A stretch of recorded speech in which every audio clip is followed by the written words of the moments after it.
Viagra లాంటివి వాడడం కానీ చేస్తున్నారు. ఇవి వాడేటప్పుడు ఎలాంటి జాగ్రత్తలు తీసుకోవాలి? ప్రతిరోజు వేసుకుంటా, టపీమని పోతాదని. ఫ్లో ఇప్పుడు హార్ట్ ఒక మిషన్, ఫ్లో పంపిస్తేనే అన్ని భాగాలకు వెళ్తూ ఉంటుంది. ఇప్పుడు నువ్వు టాబ్లెట్ ఇవ్వడం వల్ల ఫ్లో అది పెంచాలి బాగా, అదొక మిషనేగా. ఫ్యాన్ 1 మీద పెట్టారు, 2 మీద పెట్టారు, 3 మీద 4, వాడు కంట్రోల్ ఉంది కాబట్టి రెగ్యులేటర్ లేకుండా ఫ్యాన్ ఎందుకు ఉండదండి? అంటే ఆ స్పీడ్ దాటింది అనుకోండి, పచ్చడి అయితే మనం అది కింద పడిపోతుంది. సేమ్ ఇదేంటే మిషన్కు వర్క్ ఇచ్చేంత రోజు భజన పెడతా అంటేను ఖచ్చితంగా ప్రాబ్లం అవుతుంది. హనీమూన్కి వెళ్ళాము, కాన్ఫిడెన్స్ కోసం తీసుకుంటున్నాను, అడపా ఎస్ యాక్సెప్టెడ్, నేను రోజు చేస్తాను, వీ నెవర్ యాక్సెప్ట్.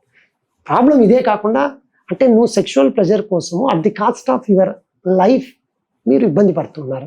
సో ఆ విధంగా తీసుకునే వయాగ్రాను అన్ని విధాలుగా చూసుకొని తీసుకోవాలి తప్ప సార్ అన్నీ చెప్పాడని. మన వాళ్ళు చాలా తెలివైన వాళ్ళండి.